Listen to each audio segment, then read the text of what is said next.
Before I start, I want to give one disclaimer.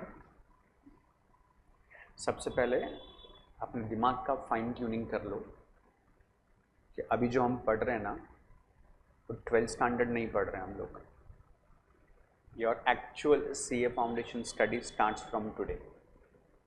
Obviously, I understand Anoop sir ने, निश्चित sir ने जो भी आपको अकाउंट मैथ सिखाया है उसमें CA फाउंडेशन के चैप्टर्स कवर किए हैं. I agree.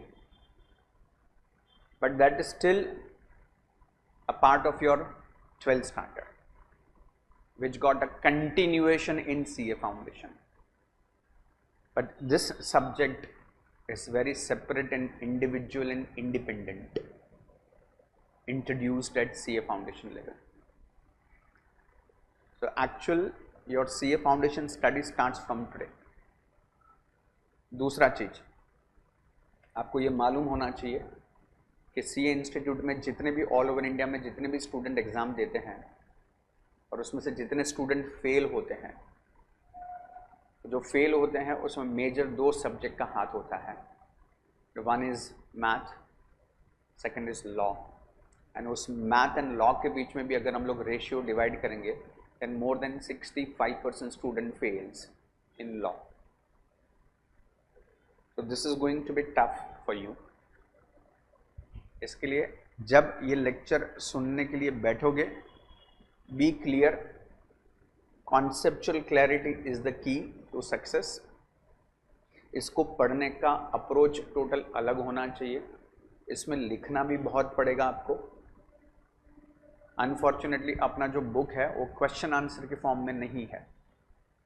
एग्जाम में अपने को क्वेश्चंस आएंगे, we should know how to write those things.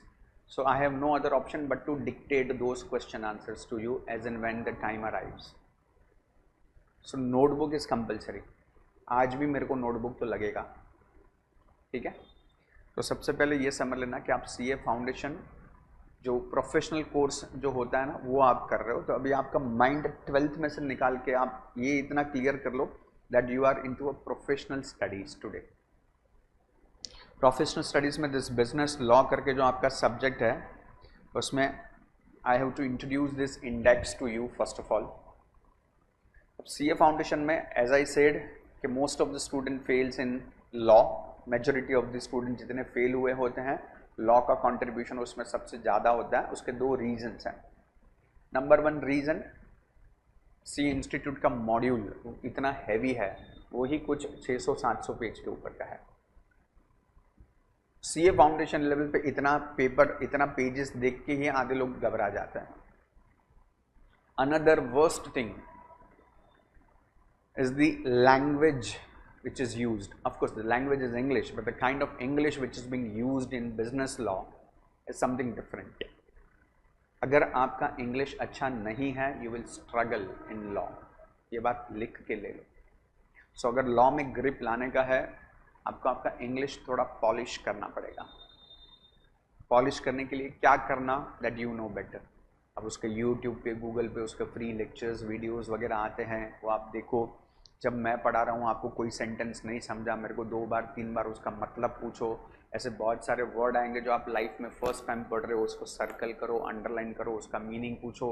मैं अवेलेबल नहीं हूँ, गूगल बाबा अवेलेबल है, उधर उसका मीनिंग देख लो. बट जहाँ जहाँ पे अटकोगे ना वहाँ पे ही उसका सोल्यूशन ला के आगे बढ़ सकते हो. उसको पेंडिंग रख दिया ना तो आप आउट हो जाओगे. इसमें पेंडेंसी को जगह नहीं है. जो चीज़ जहाँ पे है वहीं पे उसको सॉल्व कर दो, ख़त्म करो उसको. तीसरी बात, CA फाउंडेशन का लॉ आज से 1.5 साल पहले सिलेबस रिवाइज हुआ. It was easy before but now it is being made complicated. Why it is being made complicated? कि एक तो चैप्टर ही नया इंट्रोड्यूस कर दिया, इंडियन रेगुलेटरी फ्रेमवर्क. ये चैप्टर था ही नहीं. अब ये चैप्टर अचानक से नया आया. CA फाउंडेशन में आज तक कहीं पे भी नहीं था, but which is being brought and introduced. That is number 1. Indian contract act आप इसमें देख रहे हो 151 पेज का है. ये भी हम लोग ने एडिट करके डाला है. कम से कम 250-300 पेज का चैप्टर है. एंड एज आई सेड इसको चैप्टर बोलना इसको गाली देने के बराबर है. ये अपने आप में एक पूरा सब्जेक्ट है. It is that detail in depth. इसमें 9 यूनिट है पढ़ने के लिए, मतलब इसके अंदर और 9 चैप्टर्स हैं। ये 9 चैप्टर में से your chapter that is unit number 7, 8 and 9 was the part of CA inter before 1.5 year, वहाँ से उठा के ये लोग ने इसमें डाल दिया। तो ये सब्जेक्ट और हैवी हो गया। एक तो चैप्टर ही नया डाला, Indian regulatory framework. Contract act जो छोटा था 1 to 6 यूनिट था, उसमें 7, 8, 9 वो लोग ने इंट्रोड्यूस कर दिया। नेगोशिएबल इंस्ट्रूमेंट एक्ट भी CA इंटर में था, वो भी यहाँ पे आ गया। CA फाउंडेशन का वजन और बढ़ गया। बिफोर दिस 1.5 ईयर ये सिलेबस कंप्लीट करने के लिए मेरे को टीचिंग आवर्स जो लगते थे that was somewhere between 60 to 65। Today we take at least 100 to 105 hours. 100 से 105 घंटा लगेगा ये सिलेबस खाली पढ़ाने के लिए। उसका रिवीजन बोलो, डाउट सॉल्विंग बोलो, आपको घर पे उसका प्रैक्टिस बोलो, वो अलग हो गया। ये सिर्फ मुझे आपको सिखाने के लिए मुझे कम से कम 100 से 105 घंटे का ज़रूरत रहेगा। हाँ, आपका बैच साइज छोटा है, इट मे हैपन कि आपके बैच में थोड़ा स्पीड ज़्यादा हो सकता है मेरा, बड़े बैच में क्वेरीज ज़्यादा होती है, क्वेश्चन ज़्यादा होता है, ये इसके लिए टाइम लगता है। लॉ में इंटरेक्शन ज़्यादा होता है, और इसमें मैंने आपको बोला आपका इंग्लिश अच्छा होना चाहिए, साथ साथ में दूसरा एक चीज़ आपके अंदर होना चाहिए, दैट इज़ भूख, हंगर, क्यूरियोसिटी। अगर आप सामने मुझे क्वेश्चन नहीं करते हो तो कुछ तो प्रॉब्लम है, या तो मैंने आपको ठीक से नहीं समझाया या आप ठीक से समझे नहीं, दो में से एक चीज़ हो सकता है। लॉ में इतने सारे पॉसिबिलिटीज़ होते हैं ना, आपको सामने क्वेरीज आना चाहिए। अच्छा सर ऐसा है, अच्छा लेकिन सर ऐसा नहीं, अगर ऐसा होता तो सर, लेकिन ऐसा भी तो हो सकता है। हर एक के आंसर्स हैं, बट वो क्वेरीज आपके अंदर से निकलनी चाहिए। That means you are learning with concept.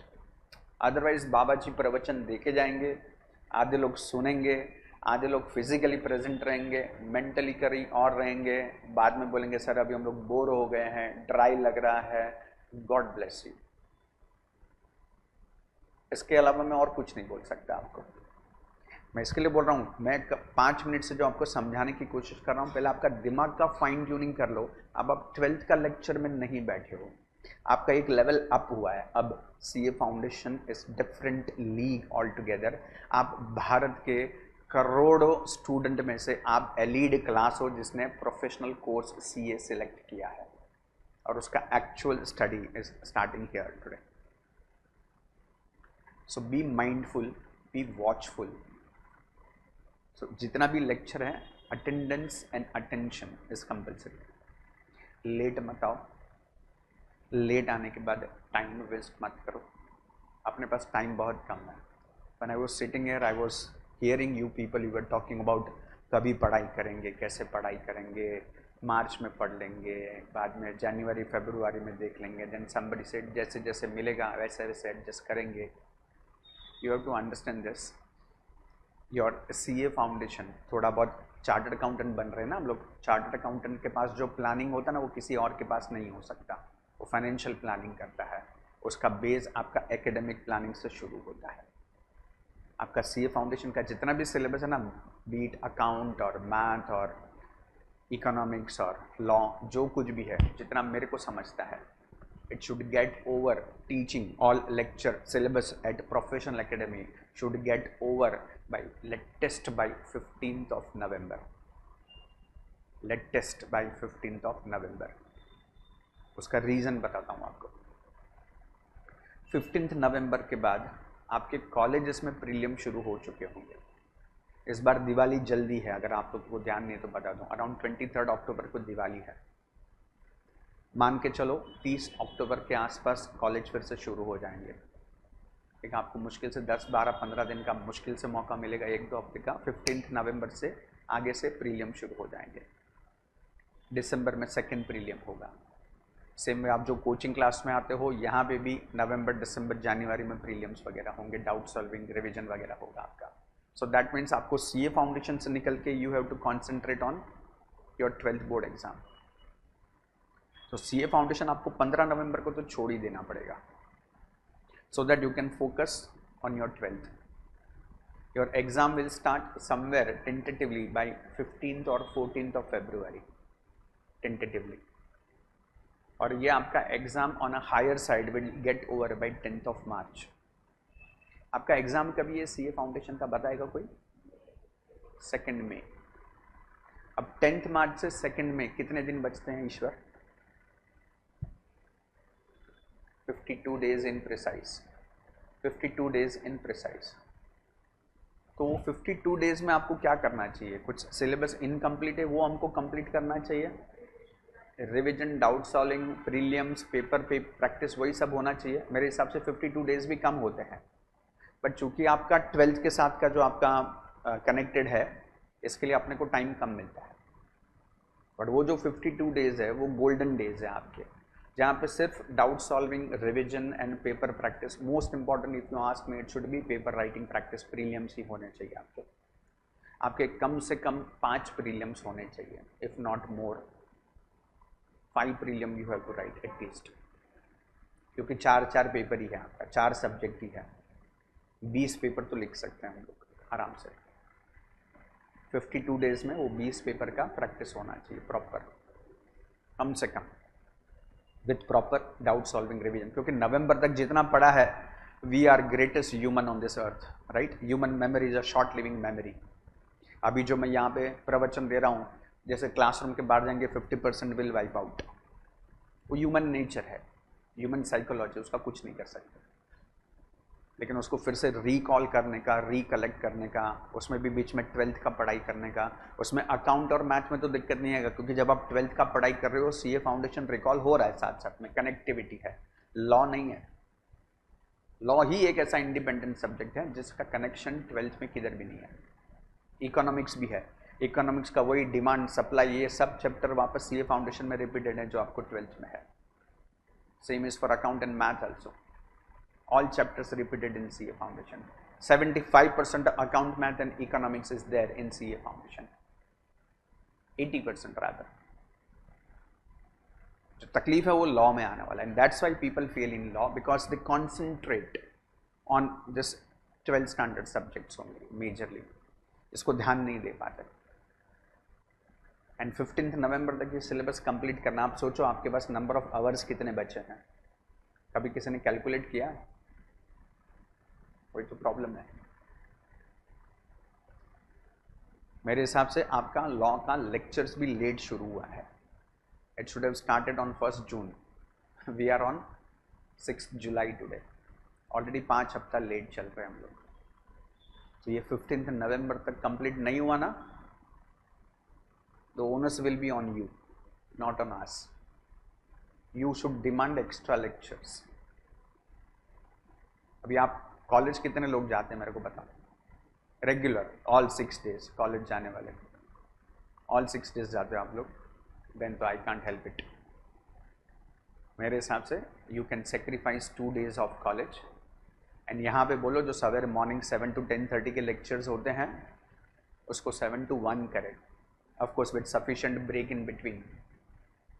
क्योंकि अभी यहाँ से आपके जो लेक्चर्स हो रहे हैं, अगर आप रोज का 3 घंटे का लेक्चर देखते हैं 7 to 10 या 7:30 to 10:30, 6 days if you calculate 3 hours a day, it is 18 hours. Sunday को और 21 घंटा, बराबर है. टोटल एक हफ्ते का 21 घंटा. आप यहाँ से कैलकुलेट करो, जुलाई के और 3 हफ्ते आपके पास बाकी हैं. एम आई राइट? अगस्त का 4, 3 और 4 7, सितंबर का 4, 11, अक्टूबर का 4, वो तो अलग से मैं माइनस करूँगा. फिर अक्टूबर का 4, 15, नवंबर का 2, 17, और हम लोग जो 3 days काउंट करते हैं ना, ये 28 दिन के हिसाब से पकड़ा. महीने के 30-31 दिन होते हैं, तो उसके 2 हफ्ते और लग जाते हैं. तो that is around 18 weeks you have. 18 weeks में से आपको वापस से एटलीस्ट 2 to 3 week माइनस करना पड़ेगा. दिवाली का छुट्टी आएगा, नवरात्रि में डांडिया खेलने को तो अपने को जाना ही चाहिए. गणपति तो अपने घर पे आते ही आते हैं भाई साहब. हाँ, जन्माष्टमी मटकी फोड़ने का तो मैं जाएगा ही जाएगा. ये तो अलग चीज़ है वापस से. मतलब ये सब का आपका क्लासेस का छुट्टी, कॉलेज का छुट्टी, आपका पर्सनल छुट्टी, ये सब आप माइनस करोगे. 18 रुपये से आप फिर से 16 हफ्ते पे आ गए. अब एक हफ्ते का 21 घंटा कैलकुलेट किया इंटू 16 आवर्स, कैलकुलेट कर लो कितना होता है। मुश्किल से आपका 350 घंटे के आसपास होगा, मुश्किल से। इसमें अगर आप हर वीक में 6 घंटा एक्स्ट्रा ले लेते हो तो आपको बेनिफिट है। आप हफ्ते में 2 दिन कॉलेज नहीं जाके 7 से 10 के बदले 7 से 1 या 1:30 बजे तक का लेक्चर रखा आपने, 6 hours a week. If you add more for another 16 weeks, that means you are adding another at least 100 hours in your kitty, and that is going to help you. Each single hour is going to make you rich in this subject. Concept है ना, every single penny saved is equal to single penny earned. जितना वक्त बचाओगे उतना वक्त पाओगे। So your idea should be, जैसे मिलेगा ऐसे एडजस्ट करेंगे। Shouldn't be the language of a future chartered accountant. You should be very clear on dot. मैं कौन से दिन को कौन सा सब्जेक्ट का कौन सा चैप्टर का कौन सा क्वेश्चन पढ़ रहा हूँ ना, ये मेरा प्री प्लान्ड शीट तैयार होना चाहिए मेरे पास। Then you are a chartered accountant. इतना क्लैरिटी के साथ आप सीए कर सकते हो बेटा। It's up to you. I understand, हम लोग ने आज तक किया नहीं है, वो मैच्योरिटी आने को वक्त लगता है, but the sooner you take better you grow. तो जितना हो सके उतना अपने प्रोफेसर लोगों के साथ बैठो, उनके साथ बैठ के पूछो। अनूप सर को पूछो, सर ये अभी सीए फाउंडेशन का अकाउंट को और कितना घंटा लगेगा और कितना घंटा आप हमको पढ़ाओगे। निश्चित सर को पूछो, सर ये मैथ्स ख़त्म करने को कितना घंटा जाएगा। प्रीतेश को पूछो कितना जाएगा। मैंने ऑलरेडी मेरा बता दिया 105 घंटा। कैलकुलेट करो उतने आवर्स हैं क्या आपके पास। नहीं है तो हफ्ते में 2 दिन नहीं, शायद 3 दिन आपको बैठना पड़े। I hope you understand what I am trying to say. 15 नवंबर तक अगर सिलेबस खत्म नहीं हुआ ना, आप खतरे में हो। क्योंकि बाद में सिलेबस कभी होगा, क्योंकि प्रोफेशनल एकेडमी को भी पेरेंट्स से प्रेशर आएगा। अगर हम 15 नवंबर के बाद अगर आपको 12th पढ़ाने को वापस से चालू नहीं किया तो 15 नवंबर हमको छोड़ना ही पड़ेगा सीए फाउंडेशन। और अगर सिलेबस कुछ बाकी रह गया, मान के चलो 70-80 घंटे का 60 घंटे का सिलेबस कुछ बाकी रह गया, तो कभी करेंगे हम लोग 10 मार्च के बाद। 10 मार्च के बाद वापस दिन का 6-6 घंटे का लेक्चर रखेंगे हम लोग। तो 10-15 दिन तो वो पढ़ाना पड़ेगा कम से कम आपको। मतलब मार्च गया पूरा, अप्रैल में तो क्या ही उखाड़ लोगे आप 1 महीने में सीए फाउंडेशन को। That is what I am saying exactly. तो अगर 15 नवंबर को सिलेबस खत्म नहीं हुआ तो आप बहुत बड़े नुकसान में हो। ये आपको इंश्योर करना है, एक्स्ट्रा लेक्चर बैठना पड़े, एक्स्ट्रा लेक्चर डिमांड करना पड़े। आपको टाइम टेबल आएगा ना वीकली, उसमें आवर्स गिनने का 21 घंटे से कम है ना बैठने का प्रीति सर के पास, सर टाइम टेबल चेंज करो, इसमें नंबर ऑफ आवर्स बढ़ाओ, लेक्चर डालो, कौन सा टीचर फ्री है हमको बताओ, हम टीचर से बात करते हैं। Sir we can not waste the slot, you cannot allow, you are going to be a chartered accountant। आपका क्लाइंट अगर कुछ ट्रांजैक्शन कर रहा है जिसका वो रिकॉर्ड ठीक से नहीं रखता है, और बाद में वो साल के एंड में आएगा आपके पास, अरे मेरा इतना टैक्स कैसे आ रहा, मेरे को टैक्स कम करके दो। आप कम करके दे सकते हैं क्या उसको? नहीं करके दे सकते हैं। लेकिन जब ट्रांजैक्शन चल रहे हैं तभी उसको बोल सकते हैं ना, प्लानिंग से कर, ये अकाउंट से नहीं वो अकाउंट से कर, बोल सकते हैं ना उसको। लेकिन जब चल रहा है तब कर सकते हैं। So planning doesn't happen at the end. Planning has to happen prior to you start. Anyways, मुझे जो आपको फाइन ट्यूनिंग देना था, मेरा ड्यूटी था, मेरे को आपको 10-15 मिनट आपको ये सीरियसनेस पे लेके आने का था। मैंने कोशिश किया है। आगे आपकी मर्जी, आपकी लाइफ है, आपकी चॉइस है। इसको जितना भूल जाओगे उतना तड़पोगे, जितना याद रखोगे उतना कर पाओगे। मैं अभी भी बोल रहा हूँ, वीकली टाइम टेबल आया, 21 घंटे से कम है, डोंट एक्सेप्ट इट। 21 घंटा आपको लेना ही लेना चाहिए कोचिंग हफ्ते में, bare minimum you should take, you should have. नहीं है अपना कैपेसिटी भी बढ़ा लेना। अगर आपको नींद आता ना अभी लेक्चर्स में, now trust me, you are not a material to be a chartered accountant, trust me for that। बुरा लगने का जरूरत नहीं, I am very straight forward and blunt. आप सिर्फ ख्याली पुलाव में जी रहे हो कि मैं सीए कर रहा हूँ या कर रही हूँ, आप सीए के लायक नहीं हो अगर आप लेक्चर्स नहीं बैठ सकते लॉन्ग आवर्स तक। बॉडी एक होगा, नींद आएगा, आलस आएगा, कंटाला आएगा, but you have to come up again every time, every moment you should come up. That is what the CA need to be. इतने सारे क्लाइंट का इतना सारा फाइल, इतने सारे अकाउंट्स मैनेज करने का है, अरे मेरे को कंटाला आ रहा है, ऐसा नहीं चलता ना भाई, करना पड़ेगा। अभी से अपने आप को उस लेवल पे देखने की कोशिश करो, ब्लड यहाँ में प्रोफेशनल चार्टर्ड अकाउंटेंट, डिग्री 5 साल के बाद मिलेगा, मैं है सीए अभी से। ये जब तक सिंक नहीं करोगे ना अपने अंदर, आप कर नहीं पाओगे। To be professional, you have to first think as a professional. Once you think as a professional, you become professional. So that's what I wanted to say. Let's begin with the syllabus. ये syllabus में सब कुछ important है, ऐसा मैं नहीं बोलूँगा, क्योंकि इसमें बहुत सारे चैप्टर हैं। रादर आई कुड से ये 7 में से 6 चैप्टर ऐसे हैं जो सीए फाउंडेशन में शुरू होकर सीए फाउंडेशन में ख़त्म हो जाता है। एक ही चैप्टर ऐसा है जो आपको सीए इंटर में भी आएगा और आपको सीए फाइनल में भी आएगा, और अगर गलती से सीए बन गए तो प्रोफेशनल लाइफ में भी अपने को काम आएगा। And that chapter is Indian companies act 2013, which is one of the smallest chapter, but yes, most important one. And I want to start on a lighter note. सीधा सीधा हैवी कॉन्ट्रैक्ट एक्ट चालू करेगा ना, आज मैं जुलाई में चालू कर रहा हूँ, सितंबर में गणपति के टाइम पे, गणपति विसर्जन के टाइम पे कॉन्ट्रैक्ट एक्ट का विसर्जन होगा। आप बोलेंगे पंकज सर कब से एक ही चैप्टर पे बैठे हैं, लॉ में से इंटरेस्ट चला जाएगा आपका। I hope you understand what I am trying to say. तो पहला चैप्टर कंपेरेटिवली छोटा है बट इंपॉर्टेंट सबसे ज़्यादा है। So I want to start with that chapter. बरोबर है? Hello, great. अरे ईश्वर, अभी इसके पास वाइट पेज कहाँ पे है, उसके बगैर तो होगा ही नहीं। क्यों ऐसा है ये लोग का? Can somebody call the office boy please? ये लोग क्यों आधा आधा काम करते हैं, ऐसा मेरे को समझता नहीं है। I want white page to write. आता है किसी को आपको इसमें से करने को? ऑपरेट तो करके दे दो। ईश्वर, वो 6 बार आ जाएगा।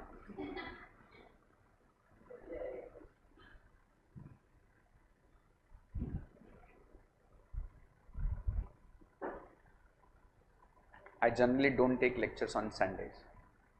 मुझे पता है घाटकोपर ब्रांच पीछे चल रहा है, तो लेक्चर नहीं लिया, मैं जिद पे आया, नहीं नहीं संडे को अपन नहीं लेता है, तो प्रॉब्लम है। ईश्वर, वाइट पेज किधर है इसमें? ब्लैंक पेज, ब्लैंक पेज होना चाहिए ना लिखने के लिए, दूसरा लाइन वाला पेज किधर है?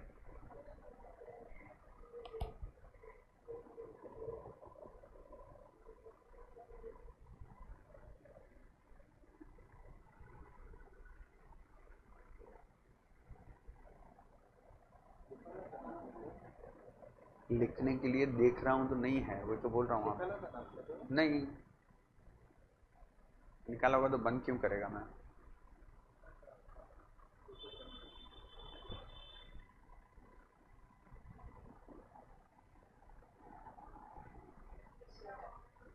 ईश्वर,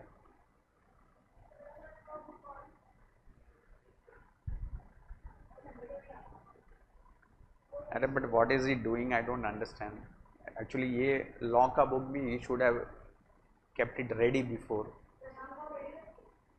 होना ही चाहिए। Even this is not clean, I don't like this, is so dusty, there is no cleanliness in the classroom. I don't know for what this people are being paid for. आप लोग बोलते नहीं ना, मैं बोला। अरे अच्छा, एक सेकेंड फिर से बोलो। अच्छा नहीं लगता है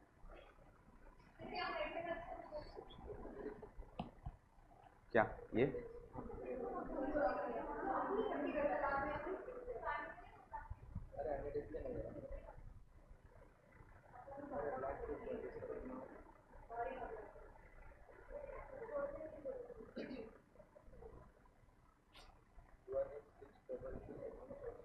something which we shouldn't compromise, we shouldn't compromise.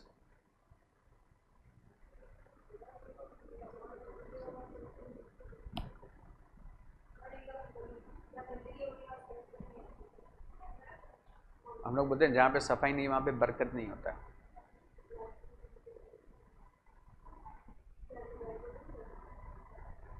Lakshmi Saraswati are sisters.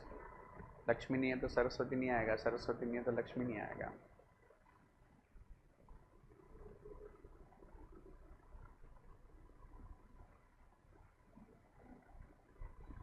So I want to start with this Companies Act 2013. But before I start the chapter आपको लॉ का एक बेसिक ABCD समझना ज़रूरी है. लॉ को पढ़ा किस तरह से जाता है, लॉ को लिखा किस तरह से जाता है, उसके एक बेसिक छोटे छोटे तरीके हैं. Let's understand. उसको हम लोग बोलते हैं first you to build a block, right. So it goes like this, called as building block.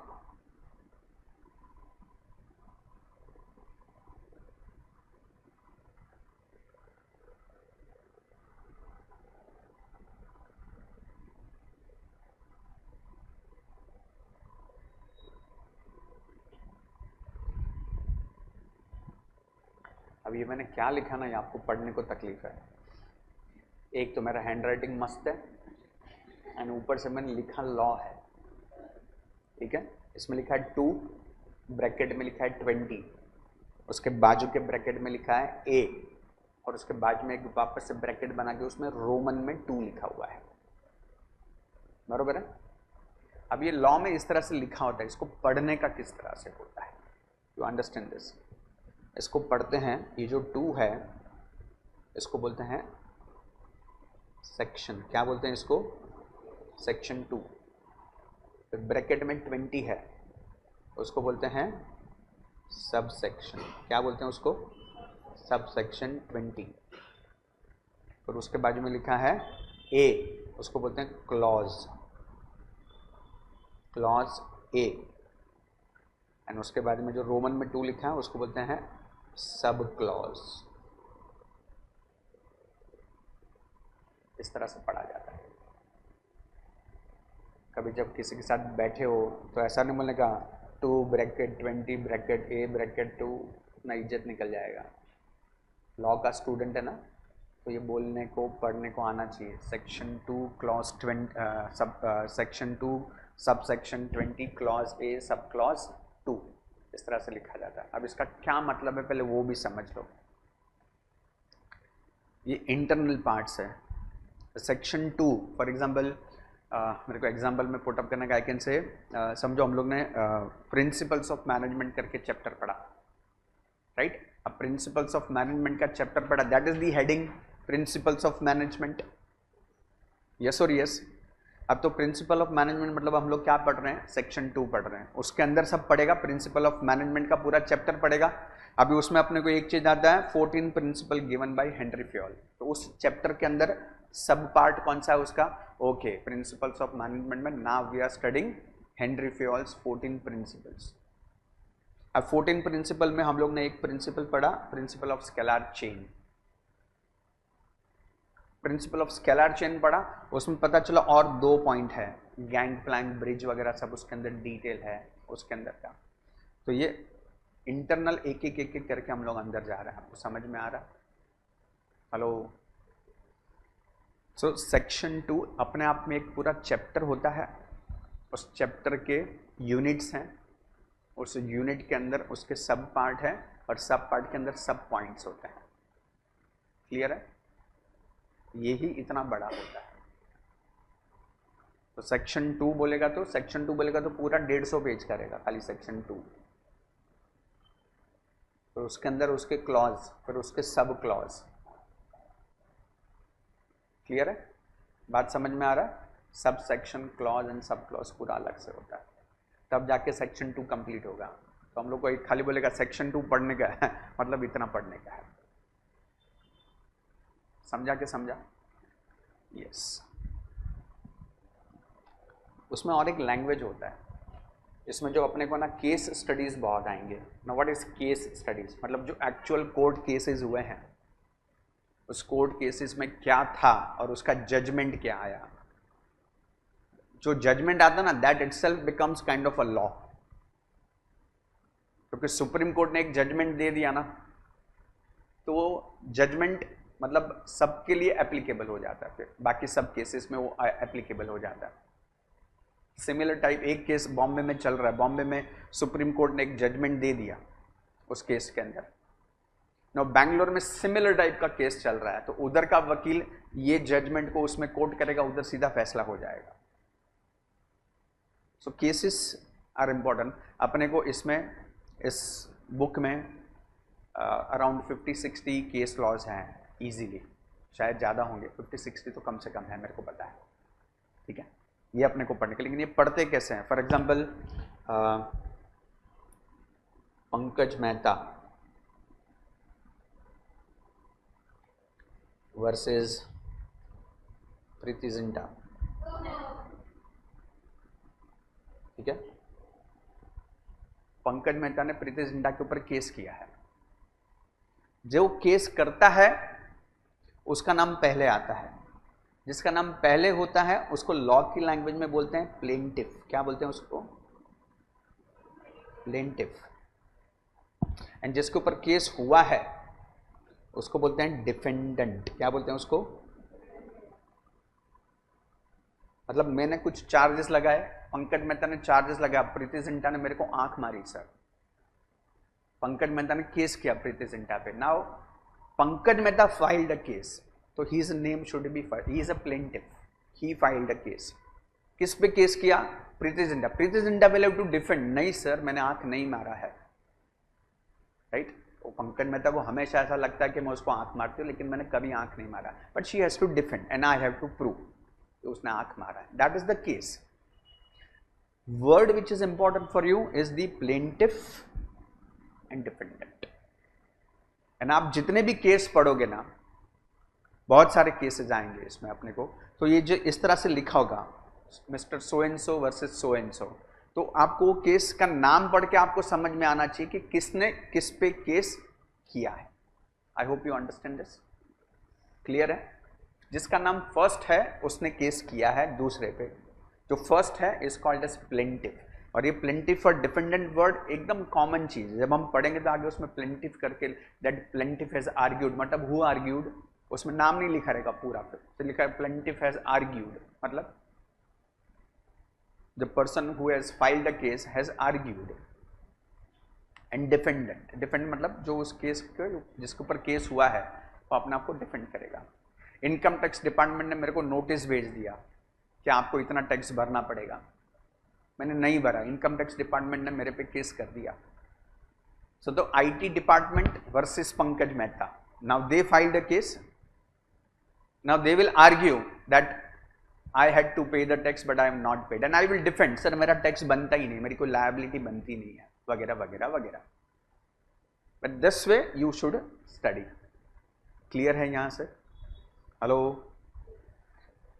हाँ, अभी हम आते हैं एक्चुअल कंपनीज एक्ट पे। ये अब तक लॉ का बात किया, actual now we are going to start companies act 2013। अब कंपनीज एक्ट 2013 में I want you all to write what I will write here.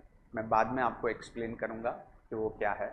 मेरा हैंड राइटिंग नहीं समझेगा मेरे को पूछ लेना, और पूछना ही पड़ेगा, ये भी मेरे को पता है, राइट।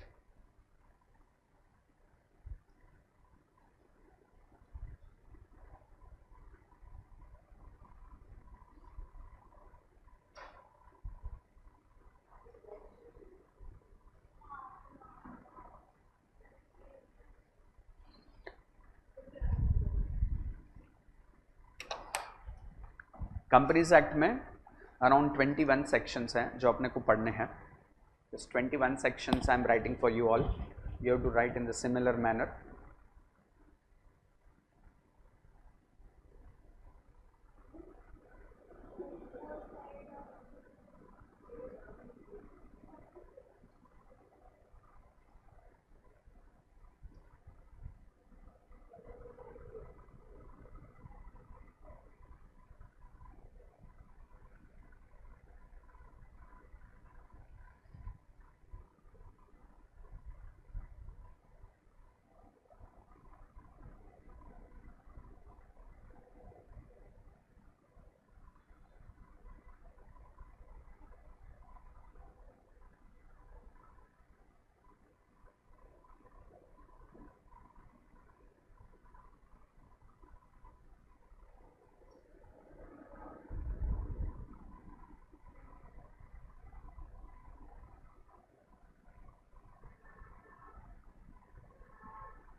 Charitable objects.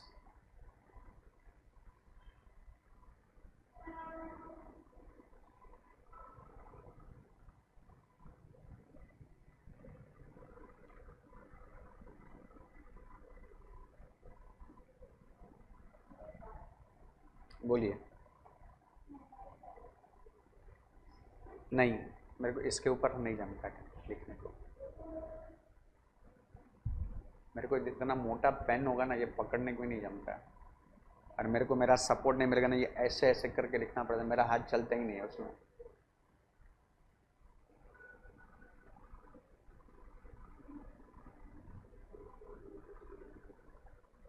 फिर पहले से ऐसा हैंड राइटिंग होता तो यहाँ तक पहुँचता ही नहीं।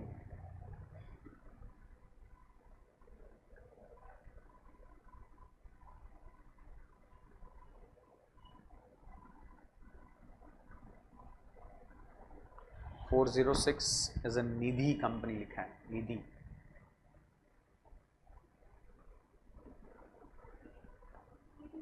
नीडी नहीं, निधि।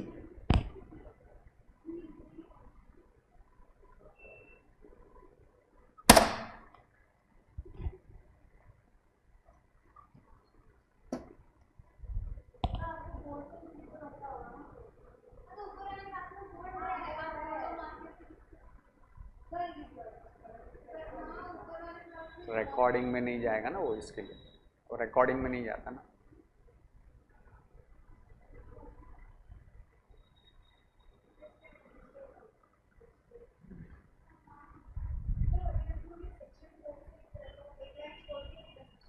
वो आपको जैसे लिखने का ऐसे लिखो, लिखना ज़रूरी है। आपको जैसा पढ़ने में अच्छा हो, आप जब पढ़ोगे, क्योंकि आपको ये अभी पढ़ने का है, अगले 10 मिनट में ये पूरे 21 सेक्शन बाय हार्ट करने हैं आपको, ऑल 21। अभी क्या लिखा है ये समझ लो। अगर आप ये टोटल करोगे, this are 21 sections what we have written. ये all 21 section is a part of this chapter. ये इस चैप्टर का कंटेंट है।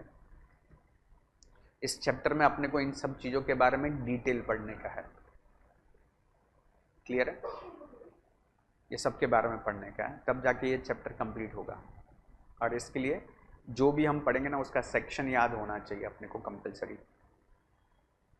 सो आपको अभी you are not getting any option, but right now you have to read all this 21 section and you have to remember, and then बाद में book close करके अपने को सबको बोलने का है ऑल 21 सेक्शन। अभी क्या, अभी you want 5 minute, 7 minute, 10 minute का time, by that time I don't mind, whatever time you take, but ये आज के आज, अभी के अभी हर एक स्टूडेंट को मौका मिलेगा। किसी को बुरा नहीं लगेगा, पंकज सर ने मेरे को पूछा ही नहीं, सबको पूछेगा मैं। सबको खड़े होके 21 सेक्शन सीक्वेंस में, सबको 21 सेक्शन सीक्वेंस में बोलने हैं। अभी इसको थोड़ा और याद करने का आपको एक छोटा सा की दे देता हूँ। अगर आप थोड़ा सा लॉजिक इस्तेमाल करोगे, थोड़ा सा इसको ऑब्जर्वेशन स्किल अगर आपका अच्छा है, तो आपको समझेगा ये जितना भी हमने लिखा ना, ये सब क्रोनोलॉजिकल अल्फ़ाबेटिकल ऑर्डर में लिखा है। अब क्रोनोलॉजिकल अल्फ़ाबेटिकल ऑर्डर का मतलब होता है हर वर्ड के पीछे दूसरा वर्ड चेंज होता है, उसके सीक्वेंस में हम लोग गए हैं। फॉर एग्जांपल, ये तो 220 कंपनी है, बट यहाँ पे देखो कंपनी लिमिटेड बाय गारंटी, और यहाँ पे लिखा है कंपनी लिमिटेड बाय शेयर्स। कौन सा वर्ड चेंज है? खाली गारंटी एंड शेयर्स। गारंटी में अल्फ़ाबेटिकल ऑर्डर में जी पहले आएगा, एस बाद में आएगा। तो शेयर्स पहले नहीं लिखा, गारंटी पहले लिखा, शेयर्स बाद में लिखा है। समझ में आ रहा? याद करने में आपको काम आएगा। Then you see 242, 245, 46, F G H. समझ में आ रहा है? Foreign company, government company, holding company, listed company. समझ में आ रहा? सब हम लोग क्रोनोलॉजिकल अल्फ़ाबेटिकल ऑर्डर में गए हैं पूरा। आपको क्लियर समझेगा। और आगे जाके अगर आपको समझने का, तो you can see here also. नहीं, यहाँ पे नहीं, ये ऊपर जितने सेक्शंस हैं, 2 सेक्शन 2 के। दिस पब्लिक कंपनी, देखो ये प्राइवेट कंपनी है, इधर प्राइवेट कंपनी है। प्राइवेट के बाद इधर क्या लिखा है? प्रमोटर। प्राइवेट का स्पेलिंग क्या आता है? PRI। इसके बाद क्या है, PRO, आई के बाद ओ आता है, इसके लिए प्राइवेट कंपनी पहले है, प्रमोटर बाद में है। क्लियर?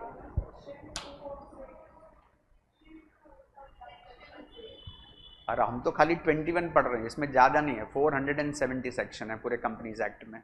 हम लोग तो खाली ये लिमिटेड पढ़ रहे हैं, कंपनीज एक्ट बोल रहा हूँ खाली, पूरा लॉ, बिजनेस लॉ की बात नहीं कर रहा हूँ। सी एंटर में आएगा पूरा 470, करेंगे तभी।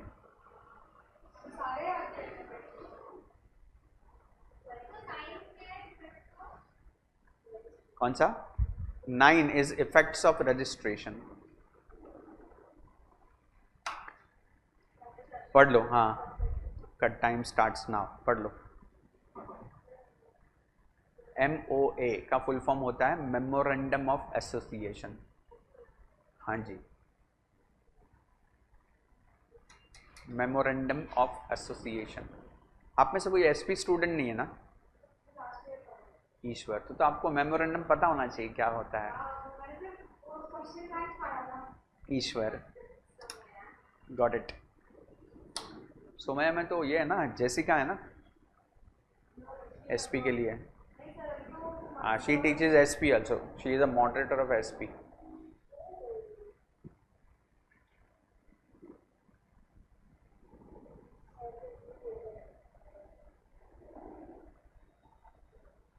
अफवाहों पे ध्यान देने का नहीं। एसोसिएशन,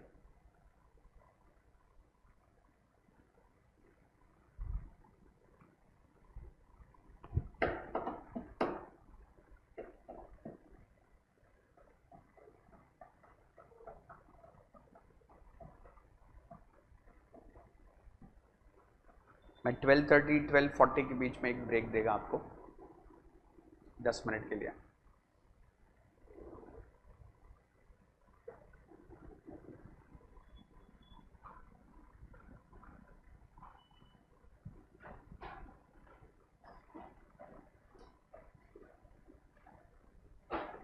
इसको एकदम सिंपल तरीके से हम लोग लॉजिक से यूज़ कर सकते हैं।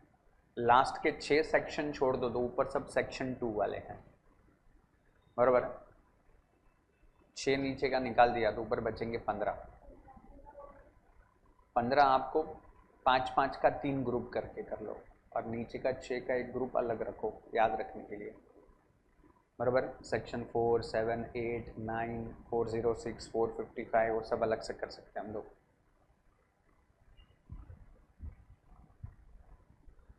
एंड मैंने आपको अल्फ़ाबेटिकल ऑर्डर भी समझाया है।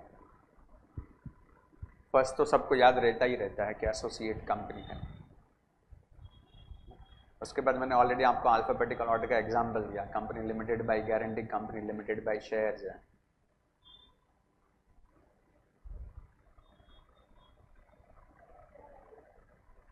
आठ तो मैंने ऐसे ही करके दे दिया आपको अभी के अभी।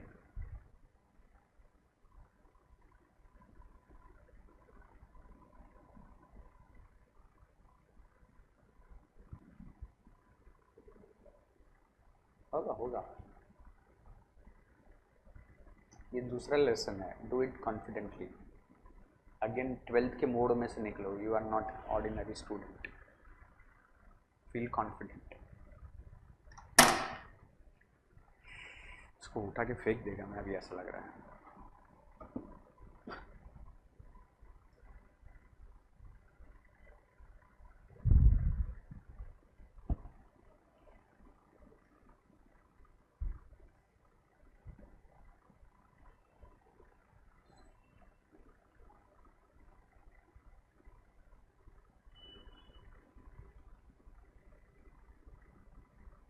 Ten seconds.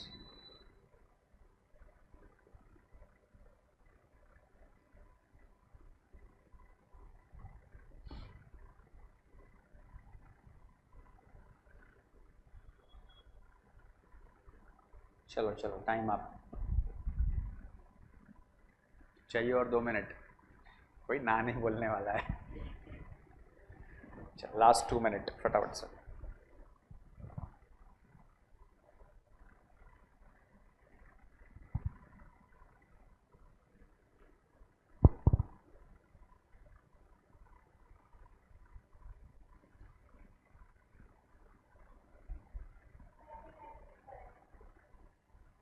सबको मौका मिलेगा, ठीक।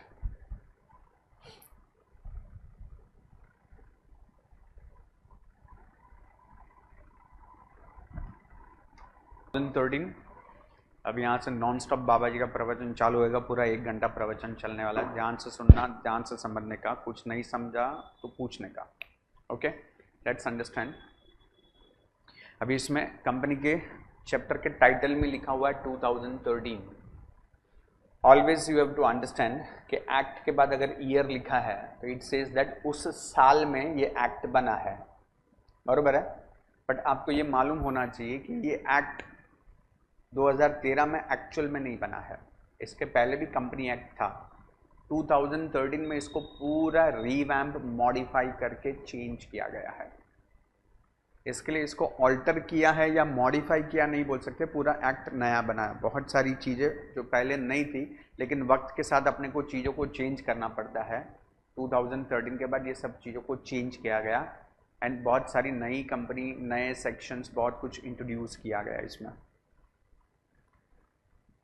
So this is very important as the time grow, as the country grow, economic development साथ साथ अपने को बहुत सारे कानून में चेंजेस लाने पड़ते रहते हैं। सो जो लेटेस्ट जो चेंज आया that is in the year 2013। In fact जब आप आगे पढ़ोगे तो आपको पता चलेगा कि 2013 के बाद 2014 और 2015 में भी चेंज आया है। लेटेस्ट 2019 में भी एक्ट में चेंजेस आए हैं, राइट। बट एक्चुअल पूरा जो स्ट्रक्चर जो पूरा रीवैम्प हुआ that is in the year 2013। So let's understand this. ये जो फर्स्ट पैराग्राफ में अभी आपके लिए पढ़ूंगा ये सिर्फ एक छोटा सा इंट्रोडक्शन है आपके लिए। It is like what can say basic है, खाली समरी देखने के लिए इंट्रोडक्शन है। I am reading out for you, please pay attention. The Companies Act 2013 was enacted to consolidate and amend the law relating to the companies. The Companies Act 2013 was preceded by the Companies Act 1956। यानी मैंने बोला ना 2013 के पहले भी कानून तो था, और वो कब बना था? 1956। और ये 1956 इज नॉट द फर्स्ट। इसके पहले कानून बना था 1913 में, उसके पहले कानून बना था 1868 में,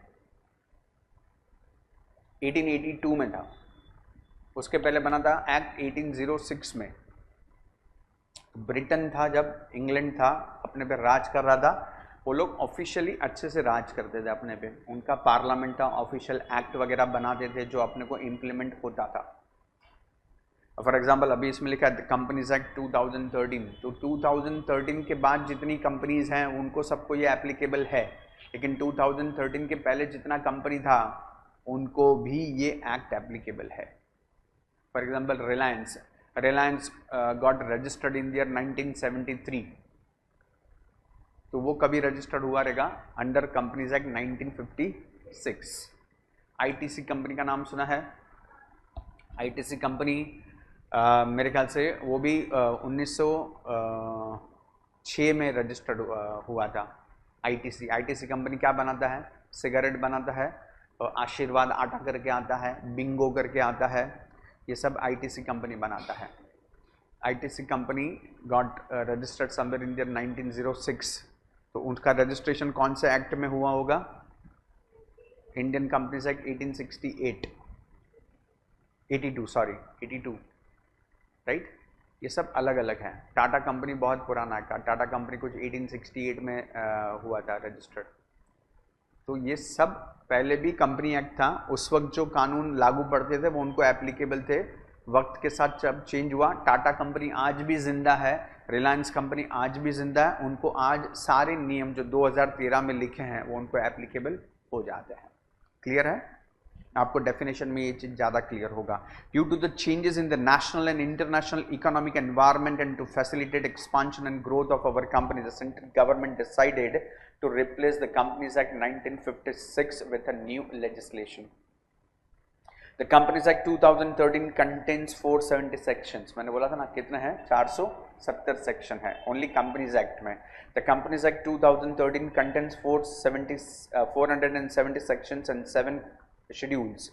The entire act has been divided into 29 chapters. A substantial part of this act is in the form of companies rules. The Companies Act 2013 aims to improve the corporate governance, simplify regulations, strengthen the interest of minority investors, and for the first time legislates the role of a whistleblowers and provision relating to the class action suit. Thus, this enactment seeks to make our corporate regulations more contemporary. बहुत बड़ा paragraph है, इसको simplify करके समझना है. ज़माने के साथ, वक्त के साथ जैसे जैसे भारत ग्रो होता है, इकोनॉमिक डेवलपमेंट होता है, ग्रोथ होता है, अगर ग्रोथ के साथ सस्टेन करने का तो नए कानून बनाने पड़ेंगे. से for example cyber crime. Internet था 92 में, नहीं था. 92 के बाद भारत में इंटरनेट आया तो इंटरनेट के थ्रू क्राइम होने लगे. तो इंटरनेट का क्राइम हुआ तो एक अलग से साइबर लॉ बनाना पड़ा, साइबर एक्ट बना, तो वो भी अपने को अलग से सीखना पड़ता है. तो ऐसे बहुत सारे एक्ट टाइम टू टाइम बनते रहते हैं. अब जैसे कंपनीज़ हैं, कंपनीज़ में भी बहुत सारे चेंजेस हुए. गवर्नमेंट ने बहुत सारी फैसिलिटीज़ दी, गवर्नमेंट ने बहुत सारे आपको कंट्रोल लाया, रेस्ट्रिक्शन लाया, टैक्स रिजीम सब चेंज किया. तो वो सब कंपनी एक्ट में इनकलकेट करना ज़रूरी होता है. इसके लिए इन सब चीज़ों को चेंज करके 2013 में कंपनी एक्ट को पूरा नया रूप रंग दिया गया. So that is what they are trying to. उसमें बहुत सारी चीज़ों को, मेन उनका पर्पस क्या था कि जो भारत का एक छोटा सा भी आम इंसान इन्वेस्टर है, जो अपने खून पसीने की कमाई अगर कंपनी में इन्वेस्ट करता है, तो उसका जो इंटरेस्ट है वो सुरक्षित रहना चाहिए, उसका पैसा डूबना नहीं चाहिए. जो 1992 में हर्षद मेहता ने जो किया था, it was like a slap on the Indian economy, Indian government, Indian finances. पूरा फाइनेंस मिनिस्ट्री हिल गया था, आरबीआई तक हिल गया था उसकी वजह से. पूरा सरकार बदल गई थी उसकी वजह से. इस तरह का डेंजर सिचुएशन उस वक्त इकोनॉमी में क्रिएट हो गया था. तो इन सब में, उसमें जितने आम इंसान का क्या गलती है, उस वक्त सबसे ज़्यादा भारत में सुसाइड के केसेस हुए थे. More than 213 suicide cases happen in that span of 6 to 9 months, and only because of share market. Suicide cases तो और बहुत सारे हुए, लेकिन सिर्फ शेयर मार्केट में लॉस करने की वजह से 213 केसेस रजिस्टर्ड हुए थे उस वक्त. Now that small investors interest need to be protected. And there is another thing which is word, इसमें लिखा हुआ है the role of whistle blower. What is whistle blower? Whistle blower word आपको आगे सीए करोगे तो आपको ये वर्ड आपको समझना चाहिए. विसल ब्लोअर का मतलब होता है जो कंपनी की इंफॉर्मेशन लोगों तक पहुंचाए, सीक्रेट इंफॉर्मेशन.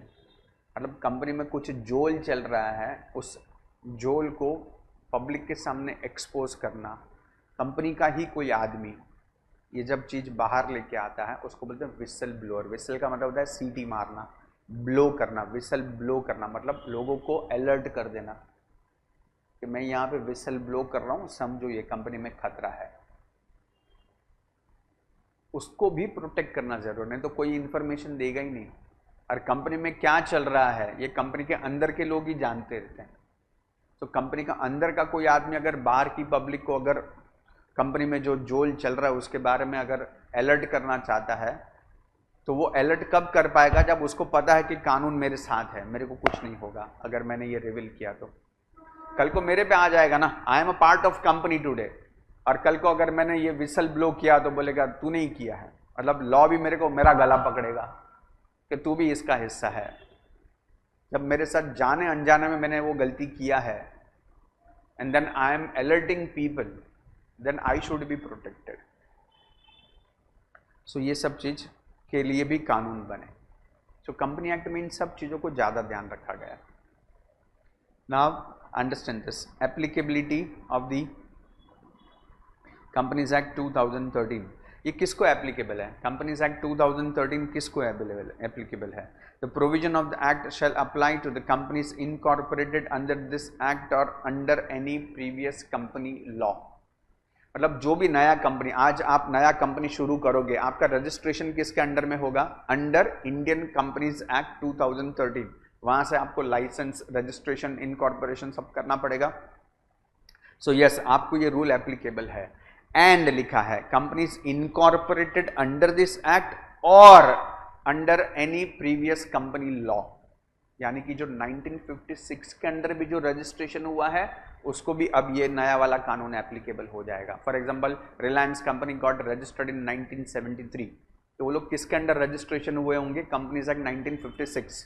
अब उसमें ये सब नए कानून नहीं थे, 1956 के टाइम पे कुछ रूल और थे। तो अभी रिलायंस कैन नॉट से कि ये 2013 का रूल मेरे को एप्लीकेबल नहीं है, मेरा तो रजिस्ट्रेशन 56 के अंडर हुआ था तो मैं तो उतना ही मानूंगा, ऐसा चलेगा नहीं। ऑल प्रीवियस कंपनी लॉ में जितनी भी कंपनी रजिस्टर्ड हुई है सबको 2013 एप्लीकेबल हो जाता है। Now beat Tata, beat ITC, beat Reliance, beat whomsoever is your company, all are covered. That is the line says that the company who got registered under this act or under any previous company law, all are covered under this act. सब ये छतरी के अंदर आ गए हैं। Most important are the lines now. Insurance companies, अभी जो मैं 3 लाइन आपके लिए पढ़ रहा हूं, ये 3 लाइन आप में से किसी को समझ में आया तो मेरे को बोलना। इंश्योरेंस कंपनीज, ऊपर क्या हेडिंग दिया है? Applicability of this companies act. ये किसको किसको एप्लीकेबल है उसकी बात कर रहे हैं। पहला 2 तो हमने पढ़ लिया, राइट, फर्स्ट पढ़ लिया। सेकेंड, इंश्योरेंस कंपनीज ब्रैकेट में लिखा है except where the provisions of the said acts are inconsistent with the provisions of the insurance act 1938 और the IRDA act 1999। Banking companies except where the provision of the said act are inconsistent with the provision of the banking regulation act 1949 and companies engage in the generation of supply of electricity except where the provision of the above act are inconsistent with the provision of the Electricity Act 2003। बताइए क्या समझा किसी को? तो companies act उसको applicable नहीं होगा। She is very much on the point. Companies act सबको एप्लीकेबल है, ऑल इंश्योरेंस कंपनी को एप्लीकेबल है, यस। ऑल बैंकिंग कंपनी को एप्लीकेबल है, यस। ऑल इलेक्ट्रिसिटी कंपनी को एप्लीकेबल है, यस। लेकिन ये सब कंपनी कोई भी कंपनी लॉ के अंदर कभी रजिस्टर्ड हुआ ही नहीं था। इनका तो सेपरेट कानून बना था, इंश्योरेंस कंपनीज एक्ट सेपरेट बना। इंश्योरेंस एक्ट लिखा है 1938, मतलब ऑल इंश्योरेंस कंपनी, भारत में जितनी भी इंश्योरेंस कंपनी बनेगी उसको कौन सा एक्ट एप्लीकेबल होना चाहिए? Insurance companies act 1938।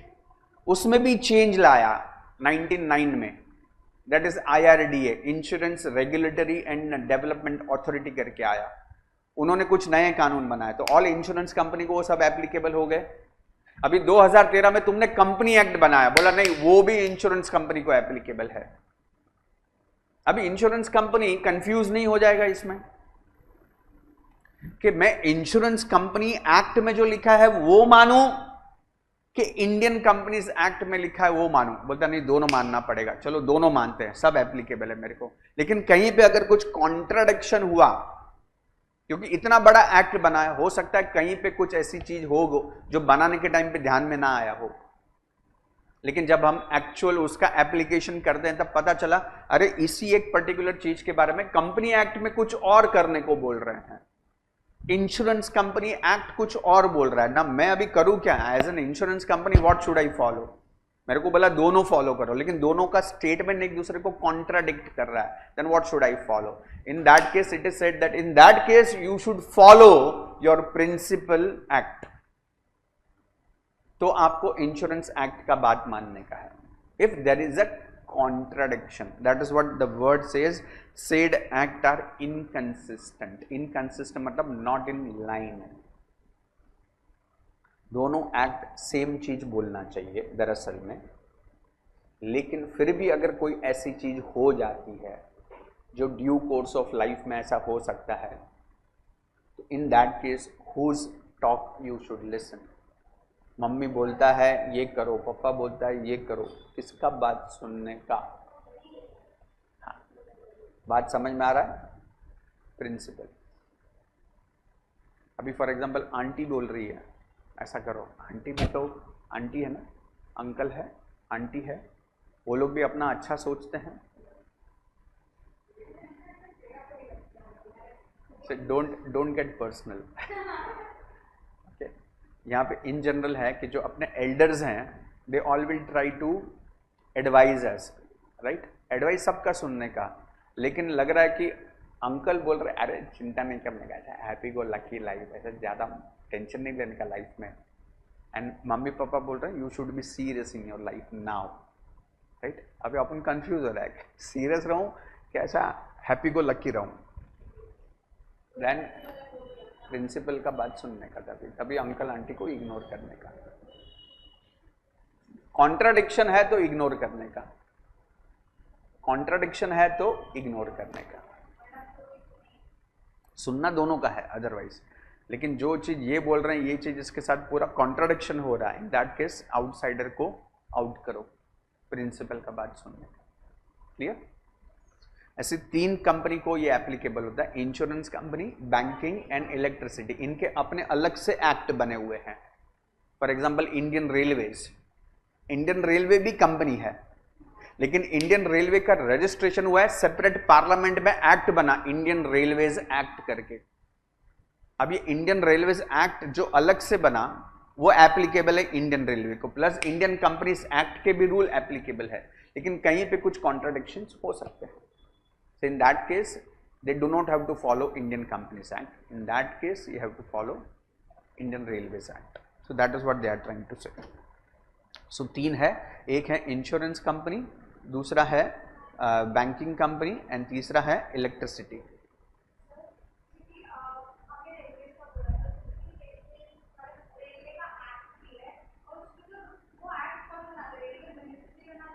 Parliament. All act, इतना तो सिविक्स में हम लोगों ने सीखा है, all law will be made by the union legislation, that is parliament. Lok Sabha Rajya Sabha दोनों से पास होगा, प्रेसिडेंट का साइन होगा, तब वो कानून बनता है। फॉलो करना पड़ेगा इंडियन रेलवे मिनिस्ट्री को। पार्लियामेंट में पोजीशन चाहिए तो इलेक्शन लड़ना पड़ेगा, and to qualify for the election you should be an Indian citizen, your age should be 30+, you should be sound mind, your name should be there on the voters list, and you should not hold any office of profit in the government. Simple. Education qualification, unfortunately or fortunately there is no education qualification required to become a minister. फिर से कर सकते हैं ना, why not, directly कर सकते हैं, हाँ बनते हैं, कितने लोग हैं बनते हैं, उसमें डायरेक्टली, उसमें नीचे से ऊपर तक जाने का कोई क्वेश्चन ही नहीं आता, बन सकते हैं, बट इट इज़ लॉजिकल कि आप अगर बोलते हैं लोअर लेवल का पॉलिटिक्स में अगर आप सीखे हो तो ऊपर जाके आप काम करने में बेटर रहेगा। आपको लोकसभा का टिकट कौन देगा? सबसे पहले पॉलिटिकल पार्टी, से फॉर एग्जांपल बीजेपी में आपको टिकट चाहिए, बीजेपी आपको टिकट क्यों देगा? आपसे 10 गुना ज़्यादा क्वालिफाइड लोग, एक्सपीरियंस लोग पिछले 10-15 साल से लोकल पॉलिटिक्स में है, तो मैं उसको देगा कि नए बंदे को देगा? ऑलरेडी एक्सपीरियंस है उसको देगा ना। क्वालिफिकेशन पॉइंट ऑफ व्यू से you are eligible, but political party will not select you unless you open your own political party, unless you want to contest election as an अपक्ष उम्मीदवार, independent candidate. मेरा कोई political party नहीं है, बस मैं election में खड़ा हूं, मेरे को वोट दो। होते हैं अरे हजारों लोग खड़े होते हैं ऐसे, हर इलेक्शन में मिलता है, ऐसे भी एग्जाम्पल्स हैं, एंड एवरी इलेक्शन में ऐसे 2, 5, 10 अपक्ष उम्मीदवार जीत के आते हैं, ऐसा कुछ नहीं। नॉट नेसेसरी, कैपिटल नहीं, तुम्हारे में कैपेसिटी होना चाहिए कि लोग तुमको सपोर्ट करें, फाइनेंस, स्पॉन्सर्स सब आपको मिलता है, provided you have to have that mettle to be as an candidate. लोग आपके ऊपर भरोसा कब करेंगे? होगा आपके अंदर कोई दम तब करेंगे ना। आपका लोकल में उतना नाम है, लोकल कॉर्पोरेट लीडर को आपसे डर लगना चाहिए ये प्रेक्षा खड़ी है ना, या अपना तो डब्बा गुल कर देगी, क्योंकि प्रेक्षा ने खुद अपना नाम उतना कर लिया है घाटकोपर में, उसने उतना सोशल वर्क किया है, लोग उसकी बात उतना मानते हैं, उतने एसोसिएशन के साथ वो एसोसिएटेड है, उतनी संस्था के साथ जुड़ी है, हर जगह पे अपना सर्विस देती है, हर जगह पे उतना नाम है, हर जगह पे उसके उतने फॉलोअर्स हैं। देन प्रेक्षा इलेक्शन के लिए नहीं खड़ी है ना, वही बड़ा क्वेश्चन मार्क है। पीपल विल कम एंड से प्रेक्षा why don't you contest election, all other political party should come to you, Preksha we want to give a ticket, join our party, and then Preksha decide not to join any party, either to have my own political party, or I don't want to have political party, I just want to stand for election and I want to win and I will do something for my constituency. You can do that, and there are many such cases that can happen. So any other company governed by any special act for the time being in force, जो मैंने आपको railway का नाम लिया ना, railway is a special act, right, तो उसको भी ये एप्लीकेबल है। यहाँ पे ऐसे रेलवे जैसी बहुत है, फॉर एग्जांपल इंडियन डिफेंस, बहुत कम लोगों को पता है Indian defence is a company, उसको भी ये एप्लीकेबल होता है। Such body corporate which are incorporated by any act for time being in force and as central government may by notification specify in this behalf, और कोई भी act parliament को लगता है कि बनाना है और एक नई कंपनी फॉर्म करनी है, all such company will also have to follow Indian companies act. Simple, clear. आगे चल के कोई नया कंपनी बन सकता है कि नहीं बन सकता है, जिस तरह से इंडियन रेलवे बना, फॉर एग्जांपल LIC एक्ट अलग से, पता किसी को? LIC एक्ट इंश्योरेंस एक्ट में नहीं आता था पहले, LIC एक्ट सेपरेट बना पार्लियामेंट में, उसके बाद LIC कंपनी का जन्म हुआ। जैसे LIC कंपनी का जन्म हुआ फिर उसको इंश्योरेंस एक्ट लागू पड़ा, लेकिन वो उसको एक अलग से LIC एक्ट अलग से है उसका, that is called special act is being made to start that company only. RBI act, RBI act को बैंकिंग रेगुलेशन एक्ट पड़ेगा कि नहीं पड़ेगा? पड़ेगा, लेकिन पहले कौन सा पड़ेगा? RBI, समझ, उसका जन्म अंडर RBI एक्ट हुआ है, उसको इंडियन कंपनीज एक्ट भी लागू पड़ता है, उसको बैंकिंग रेगुलेशन एक्ट भी लागू पड़ता है, उसको RBI एक्ट भी लागू पड़ता है। अब इसमें कहीं पे भी कॉन्ट्राडिक्शन हुआ, पहले वो RBI एक्ट को फॉलो करेगा, कॉन्ट्राडिक्शन हुआ तो, अदरवाइज उसको सब फॉलो करने का है। उसको अगर कॉन्ट्राडिक्शन है तो, क्लियर है? Okay, let's start. Meaning,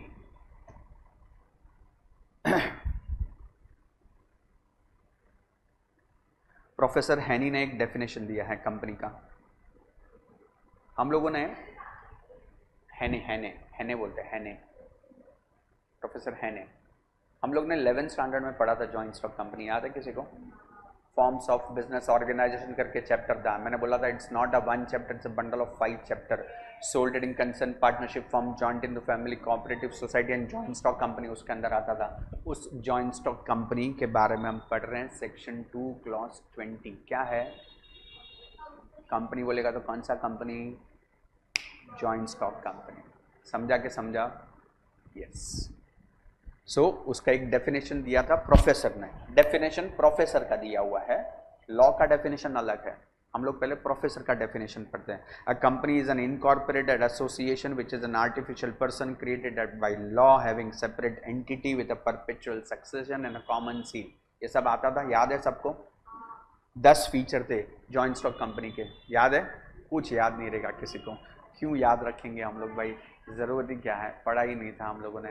exam point of view से खाली हम लोग ने कुछ एक्स्ट्रा मार्किंग करके ले लिया रहेगा, उतना पढ़ के गए होंगे।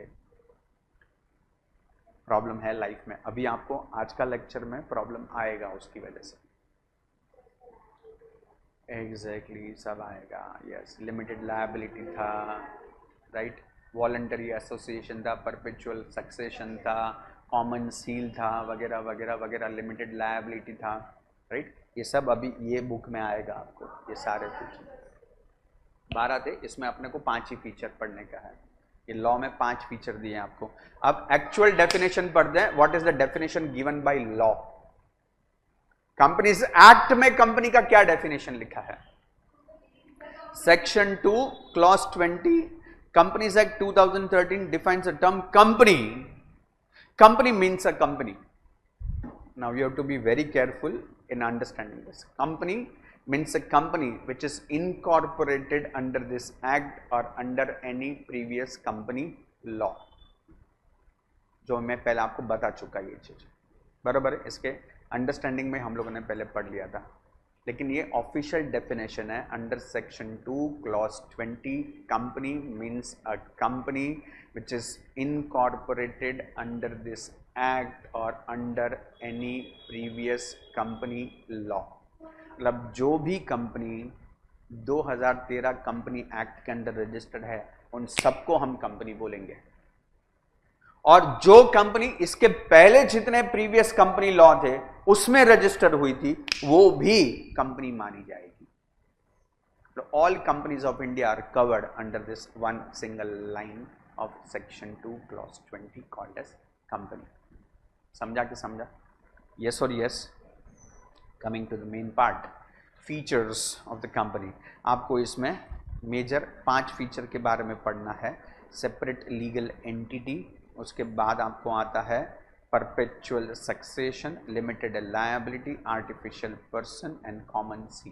ये 5 आपको बराबर से पढ़ने का है. ये 5 में से अगर एक भी चीज़ आपको नहीं समझा आप फंस जाओगे. सबसे पहला ही फंसने वाला पॉइंट है सेपरेट लीगल एंटिटी. कंपनी अलग है, कंपनी चलाने वाले लोग अलग हैं. Reliance industry started by Ambanis. If company makes anything wrong or right it is done by company, not by Ambanis. You can not held Ambani responsible unless that is being made with a malified intention, with fraud intention, then it's a different case.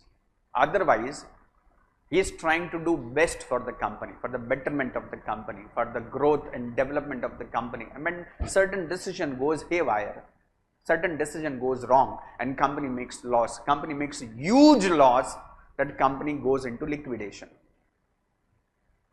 Still you can go and take morcha on Reliance Industry, not on Antilia. Ambani के घर पे मोर्चा नहीं निकाल सकते हम लोग.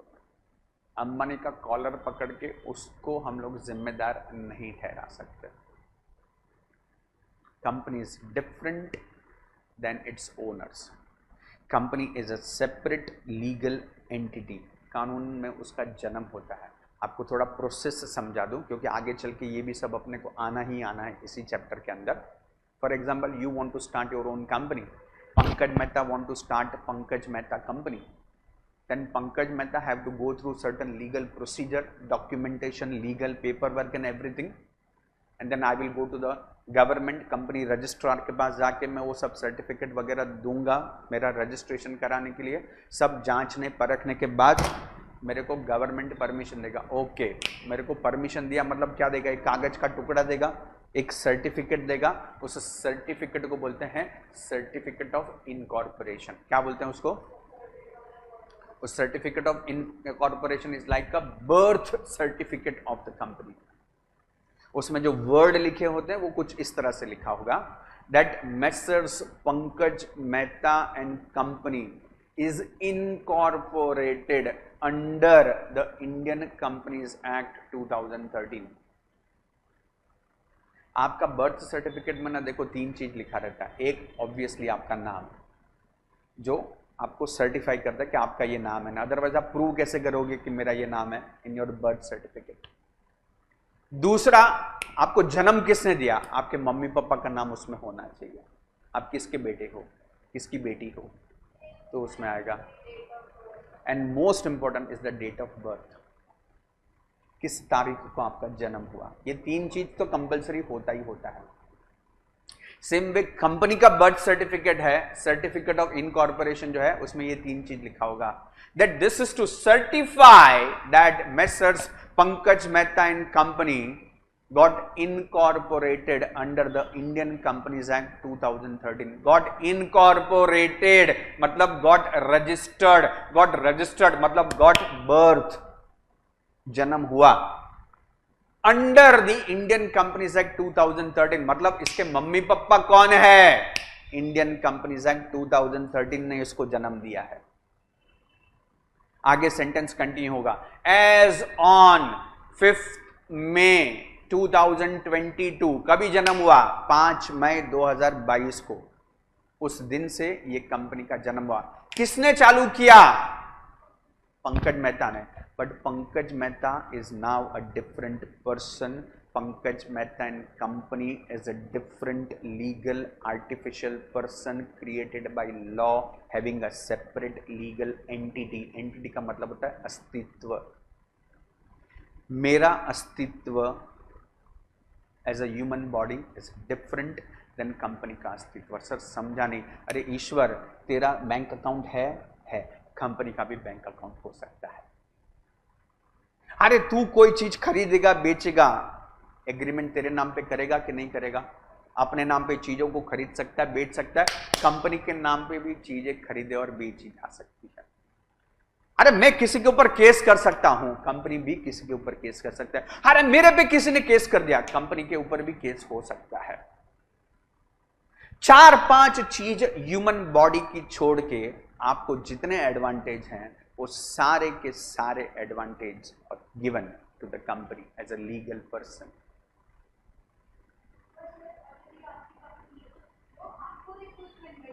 Agree, हम लोग उसके ऊपर आ रहे हैं धीरे धीरे. मेरे को देख के इन्वेस्ट किया, लेकिन आपने मेरे में इन्वेस्ट नहीं किया. You understand the difference is this. To whom you give the cheque in the name of Pankaj Mehta and company, not to me. I am not responsible. I am the brain behind the company. I am the promoter of the company. I am the manager of the company. I am the runner of the company. I am the brain of the company. I am the think tank of the company. But I am not company. नहीं समझा कि समझा? ये बहुत difficult concept है इसको digest करने के लिए. मैं अलग हूं, कंपनी अलग है. That is the main line. Separate legal entity. मैं लॉ की नजर में, गवर्नमेंट की बुक में मेरा अस्तित्व है. मैं अगर कोई फ्रॉड करेगा मेरे पे केस हो सकता है. मैं शादी कर सकता हूं, मैं बच्चे पैदा कर सकता हूं. ये 2-3 चीज, 4 को छोड़ के बाकी सब पावर कंपनी को भी है जितना मुझे है. क्योंकि ह्यूमन बीइंग को बायोलॉजिकल बॉडी है जो कंपनी के पास नहीं है. बट ऑल लीगल एम्पावरमेंट जो होता है एक इंसान को, वो सारे लीगल एम्पावरमेंट कंपनी को दिए गए हैं. सो जब एक बार कंपनी का जन्म हो गया, company is a separate legal entity. अब सब कुछ कंपनी के नाम पे. क्लियर है? आपने रिलायंस कंपनी के शेयर परचेस किए, रिलायंस डूब गया, मुकेश अंबानी को नहीं कर सकते हैं कुछ, अनलेस मुकेश अंबानी ने जानबूझ के आपका पैसा डुबाया. से for example in case of Vijay Mallya, Kingfisher airline. आप लोगों ने शेयर्स लिए थे किंगफिशर एयरलाइंस के, किंगफिशर कंपनी के. अब किंगफिशर चलाने वाला विजय माल्या था. उसने बैंक से 6,000 करोड़ का लोन लिया. लोन किसके लिए लिया? किंगफिशर एयरलाइन ने लिया. किसके लिए लिया? उनको और प्लेन खरीदने थे, उनको अपना ह्यूज नेटवर्क बढ़ाने का था. लेकिन वो प्लेन लिया नहीं, वो लोग ने भाग गए पैसा लेके. तो अभी आप बोलेगा अरे लेकिन लोन तो किंगफिशर एयरलाइंस ने लिया था, लेकिन वो डिसीजन किसने लिया? With the fraud and malafide intention. Who was behind that? Is Vijay Mallya. Vijay Mallya to be held responsible in that case. Otherwise it is Kingfisher. Through Kingfisher you will have to go through Vijay Mallya. नहीं समझा के समझा? Primary responsibility किसका आएगा? Kingfisher airlines का आएगा. But Kingfisher का ये दिमाग डिसीजन विथ फ्रॉड इंटेंशन किसका था? तो विजय माल्या का. तो उसको पकड़ना पड़ता. Are you understanding? Otherwise company is a separate legal entity. Let's understand this. मैं रीड करता हूं, please pay attention. There are distinctive features between different forms of organization. The most striking feature of the company form of organization vis-a-vis the other forms of business organization is that it requires a unique character of being a separate legal entity. In other words, when a company is registered, it is clothed with a legal personality. उसको कानूनी कपड़े पहना दिए जाते हैं, अलग से personality बन जाता है. वो मेरे से अलग पर्सनालिटी है वो. It comes to have almost the same rights and powers as a human being. Its existence is distinct and separate from that of its members. A company can own property, have bank account, raise loans, incur liability and enter into contracts. जिस तरह से एक इंसान ये सब काम कर सकता है, कंपनी को भी ये सब अधिकार मिल जाता है. Look at the point number A and B.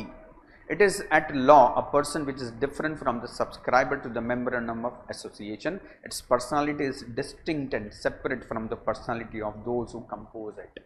Those who compose it मतलब जिसने इसको शुरू किया है, उससे वो अलग है. मैं अपने पिता से अलग हूं, समझ रहा है? मैं मेरे पिताजी की प्रॉपर्टी नहीं हूं. मैं अलग जन्म लिया है, मेरा अपना अलग अस्तित्व है. In Indian culture that is again a separate debatable issue, where husband feels that wife is my property, father feels that son and daughter are my property, right? But it is not. ये तो official है. हम लोग उसी का ही concept company के लिए लेके जा रहे हैं. कंपनी तो आर्टिफिशियल है भाई, वो भी अलग है. हम तो जिंदा इंसान है, हम तो अलग ही होने चाहिए. हम तो किसी की प्रॉपर्टी हो ही नहीं सकते. एक बार जन्म हुआ, आपको अपने अधिकार, कानूनी जो अधिकार है वो मिल जाते हैं. सर्टन अधिकार यू गेट आफ्टर एज 18. तो आप इंडिपेंडेंट हो गए. यू आर 18 के बाद तो you are totally legally separated from your parent individually. आपको पता है फैमिली भी हम लोग किसको बोलते हैं? Once you get married, your mother father is not to be counted in a family. Do you know this? मैं अगर इंश्योरेंस निकालूंगा, मैं बोलता ना फैमिली इंश्योरेंस निकाला है. फैमिली इंश्योरेंस में मैं, मेरी बीवी और मेरे 2 बच्चों जितने भी हैं उसका मैं इंश्योरेंस निकाल, उसको फैमिली कवर बोलते हैं. My mother father not to be counted in that, unfortunately. That's a law. उसको सेपरेट है, नहीं ले सकते उसको. सब्सक्राइबर का मतलब होता है जिसने कंपनी के शेयर्स लिए, कंपनी के मेंबर्स. तो कंपनी में हजारों शेयर होल्डर होंगे. अभी आपको कंपनी का और एक कॉन्सेप्ट मालूम होना चाहिए. आपने कंपनी के शेयर लिए, you know what is the legal status given to you?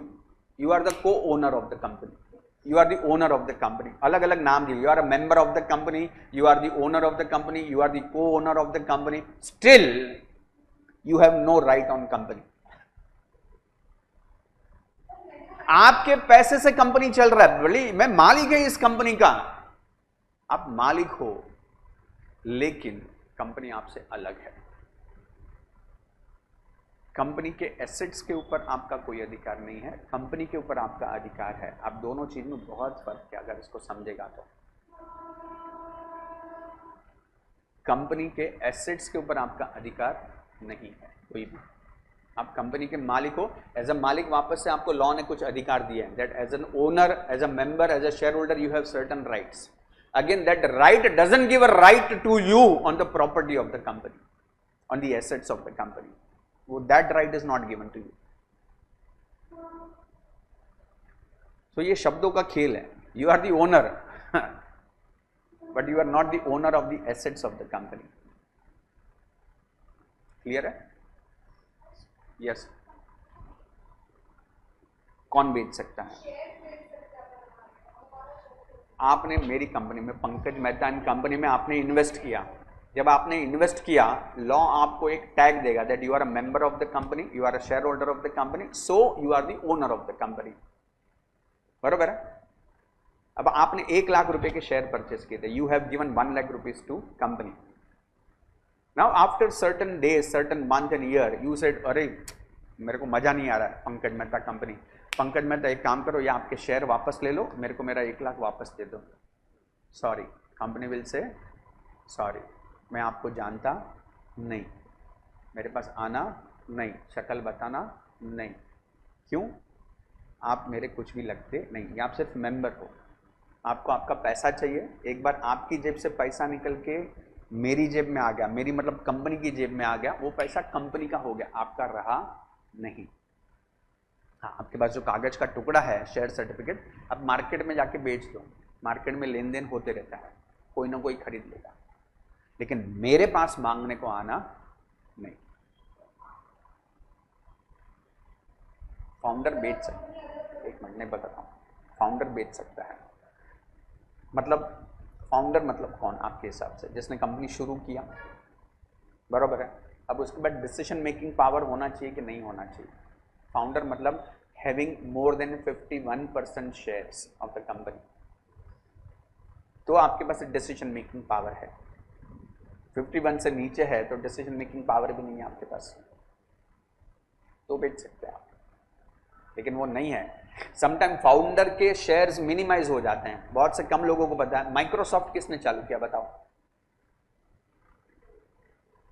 Microsoft company किसने शुरू किया? डूब मरो, सब लोग डूब मरो, एक सेकंड में आंसर निकलना चाहिए था। Bill Gates. Bill Gates stood richest person on this earth 7 year consecutively. दुनिया का, इस पृथ्वी का सबसे अमीर इंसान अगले 7 साल तक वो रहा। But the irony of life is, एक वक्त आया माइक्रोसॉफ्ट कंपनी ने उसको निकाल दिया। उसने अपने शेयर्स बेच दिए थे कुछ, तो बोर्ड ऑफ डायरेक्टर की टीम में उसका वोटिंग पावर चला गया और बाकी सब डायरेक्टर ने मिलकर उसको आउट कर दिया। You understand this? This is the irony of, he started, I gave a birth. Sorry, you have not given the birth. It's a law who has given the birth. It is my baby. Yes, it is your baby. But baby is separate, you are separate. Get lost. दुनिया की सबसे बड़ी company Bill Gates के बारे में आप पढ़ोगे ना, कभी गूगल पे आप सर्च करोगे, आपको पता चलेगा उसकी इनकम कितनी थी। ऐसा बोलते हैं कि अगर बिल गेट्स इंसान नहीं होता, अगर एक देश होता, तो दुनिया का 18th रिचेस्ट देश वो होता। Can you understand the income of that person? Earth से मून का जो डिस्टेंस है ना, crores and crores of kilometre होगा। ऐसा बोलते हैं कि बिल गेट्स की इनकम को अगर $1 में अगर कन्वर्ट किया जाए, तो अर्थ से मून का $1 का अगर सीढ़ी बनाएंगे तो you can travel 7 times from earth to moon. You understand this?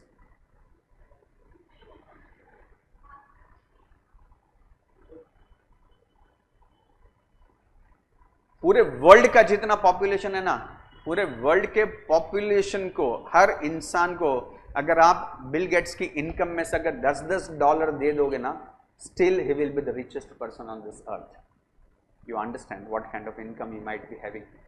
उस बिल गेट्स को, जिसने इतना बड़ा कंपनी क्रिएट किया, उसको उस कंपनी से निकाल दिया गया। He was in to some different zone. Bill Gates का वापस से पर्सनल कैरेक्टर भी was at question mark.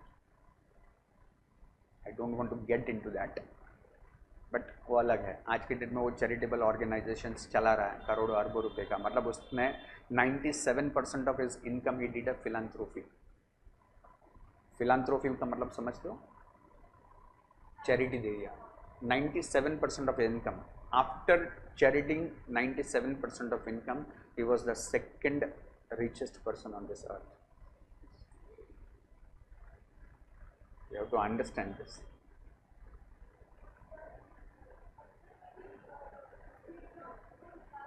Yes.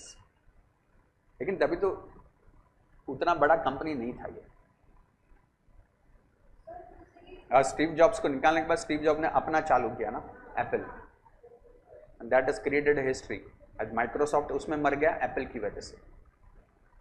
Microsoft ने तब तक अपना बना लिया था सब, but Steve job was a part of this company.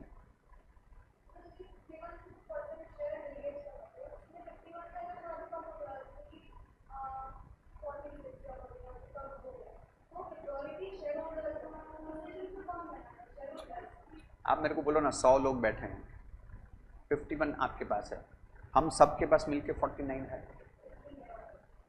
हम लोग भले आपके अगेंस्ट में है।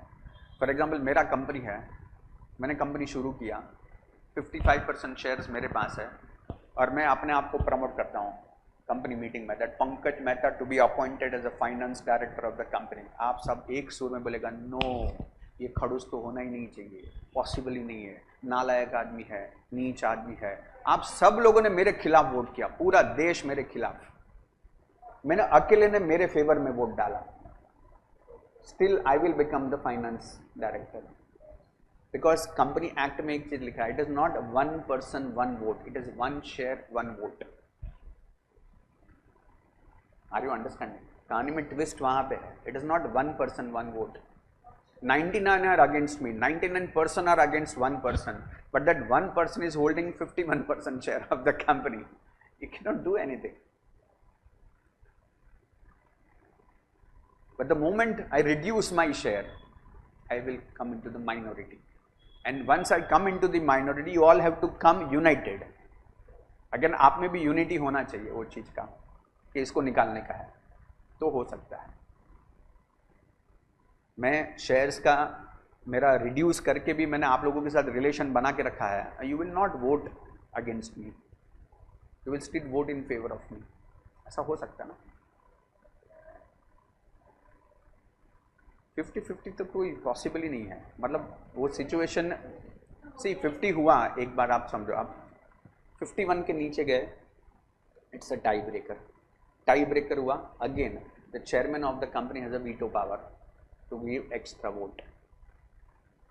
मैं एक्स्ट्रा वोट करेगा तो मैं जिसके फेवर में डालेगा वो जीतेगा. सिंपल सा बात है.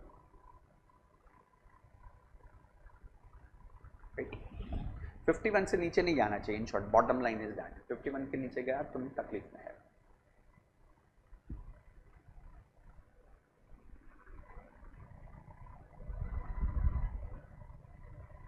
So even members can contract with the company, acquire rights against it or incur liability to it for the debts of the company. Only its creditor can sue it and not its members. Very important line to understand this. Only its creditor can sue and not its members. आप सब लोगों ने पैसा दे के मैंने company शुरू किया, आप सब लोगों को शेयर दिया, आप सब लोगों ने मेरे को पैसा दिया, 100 करोड़ मेरे पास आया. अब 100 करोड़ से मैं बिजनेस कर रहा हूं, अब बिजनेस में लॉस हो गया. अब ये 100 करोड़ आप मेरे पे चढ़ नहीं सकता है. मेरे पे केस कौन कर सकता है? क्रेडिटर्स, जिससे मैंने पैसा उधार लिया. आपसे उधार लिया था क्या? आप लोगों ने इन्वेस्ट किया मेरे में. You have given your capital. Capital investment हुआ आपका. शेयर्स लिए आपने. Share is not a liability of the company. Share का पैसा कभी, इसके लिए तो बोला ना, आपको कभी वापस नहीं मिलेगा. आपकी जेब से पैसा निकल के कंपनी की जेब में आ गया, वो पैसा कंपनी का हो गया. लेकिन उधार लिया, समझो बैंक से लोन लिया रहेगा, डिबेंचर्स इश्यू वगैरह किया रहेगा, तो वो तो पैसा देना पड़ेगा ना भाई. हाँ, तो वो लोग मेरे पे केस कर सकता है अगर मैंने पैसा नहीं दिया तो. तुम लोग काय का केस करेगा रे? तुम लोग नहीं कर सकते. भले इसको खाली 10 करोड़ देने का है, तुमको 100 करोड़ तुमको देने का ही नहीं है कुछ मेरे को. तुमको प्रॉफिट का हिस्सा मिल रहा है. ईश्वर, तुम लोग लालच में पैसा दिया है, मेरे पे मेहरबानी नहीं किया है, तुमको भी लालच था. You have not done any obligation on the company by investing money, because you wanted to have the share in profit. You want dividend. Dividend की लालच में आपने पैसा इन्वेस्ट किया था. और अभी कंपनी डिविडेंड तब देगा जब प्रॉफिट करेगा. अभी कंपनी प्रॉफिट नहीं कर रहा है, तुम बोल रहा ऐसा कैसा, ऐसा कैसा, या तो डिविडेंड दो या तो हमारा पैसा वापस दो. बाबा जी का टुल्लू, कुछ भी नहीं. डिविडेंड भी नहीं है, पैसा भी नहीं है, जा घर पे. एक पैसा नहीं मिलेगा. हर कंपनी देता ही है ना डिविडेंड. डिपेंड्स कि वो प्रॉफिट करता है. अच्छा, प्रॉफिट का भी एक लेवल होता है. सपोज कंपनी शुरू किया है, पहले 2 साल तो प्रॉफिट होगा ही नहीं क्योंकि कॉस्ट उतना हैवी है. तीसरे साल में प्रॉफिट किया, कितना प्रॉफिट किया रहेगा? It would be negligible profit. So profit हुआ है, on the books it is shown profit हुआ है. But as the companies owners and directors and chairman of the company we decided not to give any dividend to this year also. Why? छोटा सा ही profit हुआ ना, उसको बचा के रखो ना, अगले साल काम आएगा ना. उसको री इन्वेस्ट करना जरूरी है ना, अपने रिजर्व रखते ना, फ्यूचर के लिए काम आएगा. तो even though I made a profit, I may not give dividend to you, not necessary. And मैं कितना डिविडेंड देगा ना, ये भी डिसीजन मेकिंग पावर मेरे पास है, बोर्ड ऑफ डायरेक्टर के पास होता है. अच्छा, उसमें कहानी में ट्विस्ट उल्टा है. बोर्ड ऑफ डायरेक्टर ने डिसाइड किया, लेकिन अप्रूवल कौन देगा? Share holders. Annual general meeting होता है, एनुअल जनरल मीटिंग में प्रपोज करता है बोर्ड ऑफ डायरेक्टर, क्या प्रपोज करता है? We propose to give 20% dividend this year, is it okay? तो आप सब लोग एक साथ बोलेगा okay. Once you say okay it is approved. कौन किया dividend declare? Share holder, director ने नहीं किया, डायरेक्टर ने प्रपोज किया। और ऐसे भी आपके पास चॉइस किधर है मेरे को बताओ? आपको ऐसे भी समझता है कि कंपनी में क्या चल रहा है? कंपनी चला कौन रहा है? मैं चला रहा हूं। तेरे को चाय समोसा खिलाने को बुलाया कंपनी मीटिंग में, तुम्हारा इंटरेस्ट क्या है? अब मेरे को कितना देगा?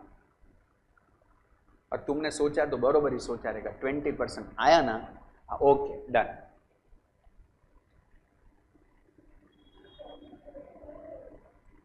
नो प्रॉफिट, हाँ एक तरह dividend is a part of profit distributed to share holders, but entire profit is not distributed, part of profit is distributed. A part will be kept in reserve, a part will be kept to pay the creditors also. पूरा profit थोड़ी सब share holder में बांट देगा हर रोज का रोज, creditor को भी देने का है। अच्छा क्रेडिटर को आज नहीं देने का है, क्रेडिटर को 10 साल के बाद देने का है। अरे तो 10 साल के बाद देने का है तो उसके लिए एक रिजर्व फंड क्रिएट करेगा कि नहीं करेगा? 10 साल के बाद 100 करोड़ देने का है तो हर साल 10-10 करोड़ साइड पे रखेगा तो 10 साल में 100 करोड़ होगा ना। 10वें साल में अचानक से 100 करोड़ ढूंढने को जाएगा तो नहीं मिलेगा। अभी से उसके लिए फंड क्रिएट करना पड़ेगा, रिजर्व फंड क्रिएट करना पड़ेगा, तो वो भी पहले साइड पे रखो, उसके बाद जो पैसा बचेगा वो हम डिस्ट्रीब्यूट करेंगे ना।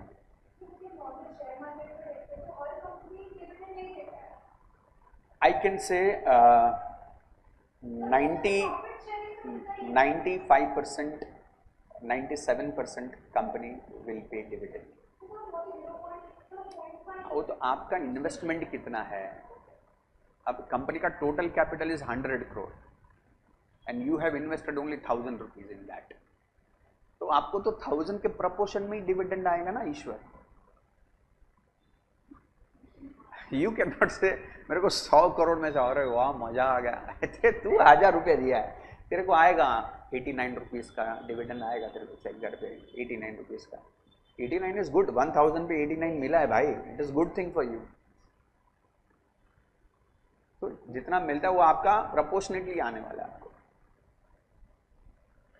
That's why it is important आप कौन सी कंपनी में इन्वेस्ट करते हो, वो बहुत इंपॉर्टेंट है। प्रॉफिट मेकिंग होना चाहिए, कंसेक्यूटिवली प्रॉफिट करते वाला होना चाहिए, ग्रोथ वाला होना चाहिए, तो मतलब है कोई एक साल प्रॉफिट किया, एक साल नुकसान किया और फिर दूसरे साल थोड़ा प्रॉफिट किया, तो आपका तो पैसा तो ब्लॉक हो गया उधर। फिर उसका मार्केट में शेयर्स बेचने को जाओगे तो भी कोई खरीदेगा नहीं, क्योंकि share price are directly in connection with the profitability of the company. More is the profit, more is the share price, less is the profit, share price will fall down. Dividend का भी same है, more profit more dividend, less profit less dividend, no profit no dividend. But creditors का ऐसा नहीं है, creditors को interest is fixed irrespective of profit, उसको interest देना ही देना है आपको। डिबेंचर होल्डर्स को कंपनी की प्रॉफिट के साथ कुछ लेना देना नहीं है, और कंपनी भी ऐसा नहीं बोल सकता इस साल प्रॉफिट नहीं हुआ तो इंटरेस्ट नहीं देगा पकड़ के मारेगा तेरे को, पहले देना ही देना है आपको।